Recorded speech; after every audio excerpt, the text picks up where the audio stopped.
মানুষগুলো এবার আগুনের মধ্যে পানি দিলে যেমনি আগুন নিভে যায়, দাউ দাউ করা হৃদয়ে জ্বলন্ত আগুন তাদের ঠান্ডা হবে। কিয়ামতের ময়দানে ওই বিভীষিকাময় সময়ে মুসিবতের কালে মানুষগুলো পাগল হয়ে বিশ্বনবীকে খুঁজতে আরম্ভ করবে। সবাই মিলে বিশ্বনবীর কাছে যেয়ে বলবে, ইয়া রাহমাতাল লিল আলামিন, ইয়া খাতামান নবীন, রাহমাতাল লিল আলামিন।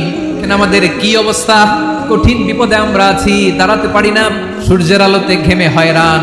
আজকে কেউ সুপারিশ করতে পারবে না। সব নবীরা অপারগতা স্বীকার করেছে, তারা বলেছে আপনি ছাড়া কেউ নাকি আল্লাহর সামনে দাঁড়াতে পারবেন না, আপনি একটু সুপারিশ করেন। বিশ্বনবী বলবেন, আসো আসো, আজকের দিনে আমি ছাড়া আল্লাহর সামনে কেউ দাঁড়াতে পারবে না। বিশ্বনবী মাকামে মাহমুদে যে আল্লাহু আকবার বলে সিজদায় লুটিয়ে পড়বেন।